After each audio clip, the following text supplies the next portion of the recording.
Kenya had been known as an island of peace in Africa. However, the events of late 2007 and early 2008 altered that piece of history forever. This followed a very hotly contested presidential election, pitting the incumbent President Mwai Kibaki and the opposition leader Raila Odinga. At the end of the voting period, PNU's candidate and incumbent President Mwai Kibaki was declared the winner with 4.5 million votes against ODM's Raila Odinga's 4.3 million votes. Raila and his supporters didn't believe they had lost the election fairly, and the reaction was deadly. The leader of the ODM, Odinga, on the 10th of January goes into Nairobi after a march had been banned by the government, saying that people should have a freedom to demonstrate. And by that, in that context, it would have been to riot.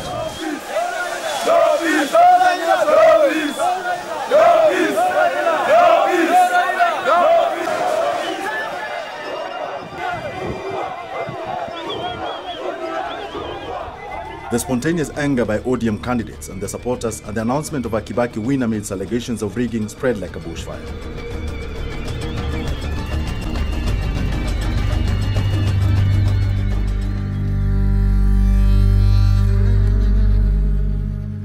Land disputes and a desire to evict the so-called outsiders played into the hands of the aggrieved ODM group as the momentum was meant to ultimately overturn the presidential election results and assume power.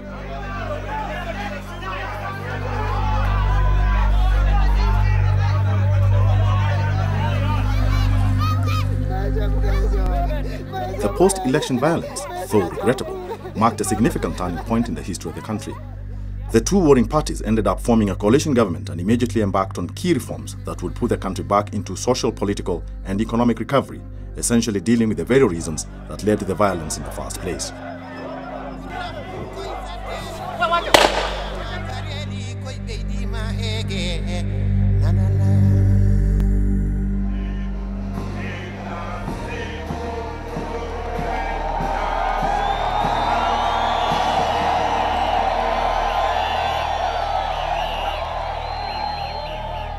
The greatest achievement of the coalition government was the successful promulgation of the new constitution through a referendum in August 2010. This constitution promises a complete re-engineering of Kenya's governance and administrative structure, effectively neutralizing the need for similar flare-ups in future. The ICC took up Kenya's case because the court believed that the country was unable to handle the case locally. So, these are the 6 names we identify as the person who should face justice. We request a summons to appear because we believe give them an opportunity to lead, to face the responsibility, to present to the judges their own arguments. By then, Kenya's justice system was in great need for reform, and there existed doubt as to whether the country could put in place mechanisms aimed at addressing these needs.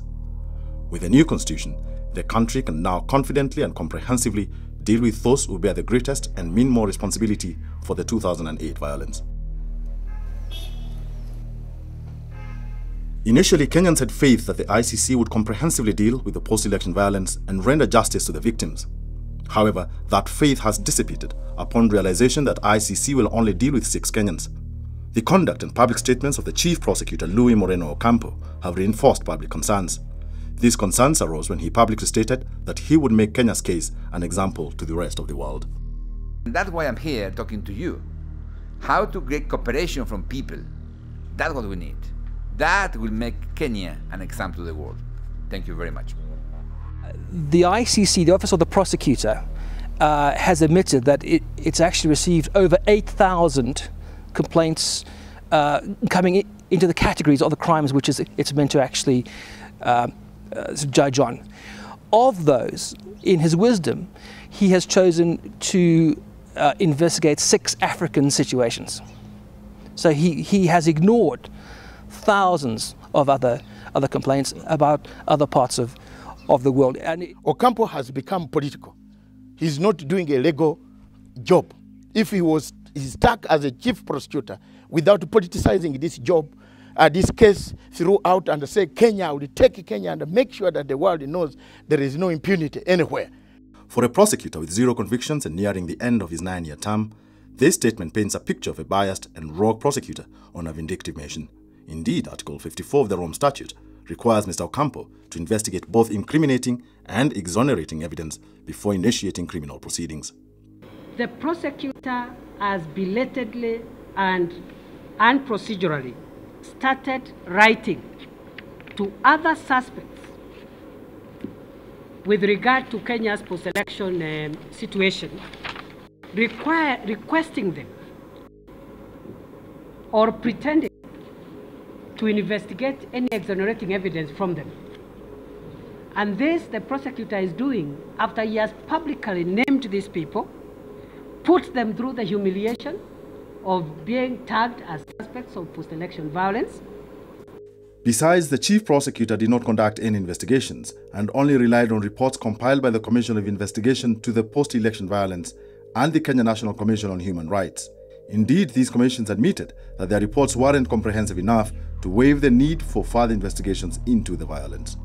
We have also been investigating Ocampo all along. We have got information that these documents were just done in Norfolk Hotel and other places where the ICC investigators sat. Flash disks were taken and then they inserted the raw words jargon to fit the court proceedings. But there was no proper investigations. The prosecutor has failed to acknowledge that some of the suspects he named were indeed the first ones to call on Kenyans to maintain peace. I plead with you to give the government a chance that the injustices that have been done are corrected and the people who have suffered, all right, are compensated. Two wrongs have never ever made a right, okay? And I tell you this, that if you decide now that because of a wrong, you are also going to commit another wrong, then I promise you, nobody will ever know. Ordinarily, names of suspects are not revealed before the issuance of summons or warrants of arrest. By naming suspects publicly, the prosecutor has once again played to the public gallery and stirred up controversy that he is not acting independently. A leaked American cable lends credence to this fear. The cable from the American Embassy in Kenya reads, "Providing support for witness protection will significantly improve the odds that the International Criminal Court will be able to indict several key suspects of post-election violence. Such indictments, particularly if they are public, would be a major blow to the culture of impunity and likely help alter political dynamics in a positive way." There is a problem. International pressure has been on this government. Both President Kibaki and Prime Minister Raila Odinga have had a lot of difficulties in maintaining the government of national unity, because there is Kofi Annan, there is Ocampo, there is Reinberg, the American ambassador, who is actually prefect to this country, because everything that is being done here is being reported direct to the US. A government cannot operate that way. The chief prosecutor has a decidedly lackluster record. He is yet to secure a conviction, but is still taking up new cases. For a prosecutor nearing the end of his term, Kenya's case, as well as of 4 other African countries, may be left pending and without recourse. They've actually spent €500 million so far in the 8 years of the court's existence, and they've only started actually, in effect, one case really, that of Mr. Lubanga. You have a prosecutor who I think is more concerned about his future career. He won't be in office as the prosecutor much longer. His term is coming up and it's certainly not going to be renewed. So he will leave an incredible mess in Kenya and other parts of Africa whilst he's off. In an article dated 30th December last year, the Washington Post castigates Ocampo's ambition, adding that he has dragged ICC into Kenya's very delicate situation. The paper instead is vouching for local mechanism. The Guardian, on his part, accuses the chief prosecutor of grandstanding. The article, published on Wednesday, 18th August 2010, goes on to say, and we quote, "Luis Moreno Ocampo still does not understand that it is the job of a prosecutor to bring charges and the job of a court to decide whether or not the defendant is guilty," close quote. The International Criminal Court appears unable to deliver speedy trials. A slow trial of Kenya's case will endanger the fragile new political order and will drag Kenya back towards civil strife.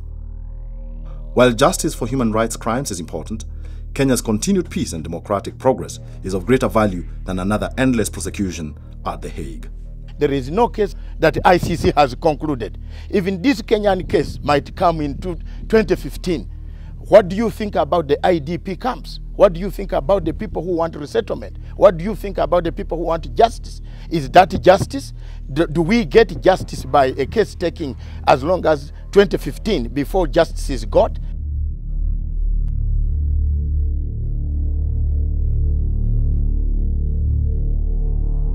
Having passed and implemented a new constitution, it will be unfair to subject Kenya to an ICC justice system to which ordinarily failed states or countries which are unwilling or unable to bring justice to their citizens are subjected to. To tag Kenya as a failed state is to refuse to acknowledge the progress Kenya has made since the signing of the National Accord. Kenya is not a failed state. For Article 15 to be invoked, there is the police, there is the judiciary, there is the rule of law, there is a government in function. Kenya is not Somalia. Kenyans in conflict-ravaged communities must find some way of moving on beyond the shadows of the past. Observers believe that ICC would only add to this baggage. You've injected a cancer into your system. The ICC is a cancer. It will do no good to any system in which it actually has shown up, whether it's in the DRC, whether it's in Uganda, whether it's in Sudan, or now in Kenya. It causes more problems than it solves. In Africa, since they are focused initially on the DRC and Uganda, they are actually indirectly responsible for the deaths of thousands of civilians because they have actually obstructed peace processes in both of those countries. Like Kenya, Sudan today is witnessing momentous events, the latest being the South Sudan referendum. Indeed, African Union's position remains that indictments against Sudanese President Omar Hassan al-Bashir will profoundly affect the peace negotiated under the Comprehensive Peace Agreement. Before mid this year, Kenya will have a revamped judiciary with a new Chief Justice, an Attorney General, Director of Prosecutions, and judges, all of whom will go through a rigorous vetting process. Besides these, 3 new key commissions have been established. They include the Commission for Constitutional Implementation, Commission for Revenue Allocation, and the National Cohesion and Integration Commission. These key reforms will ensure better governance and mitigate against any violence in future. It is under this new dispensation that a local judicial mechanism to try all post-election violence suspects, and not just those alleged to bear the highest responsibility, will be established.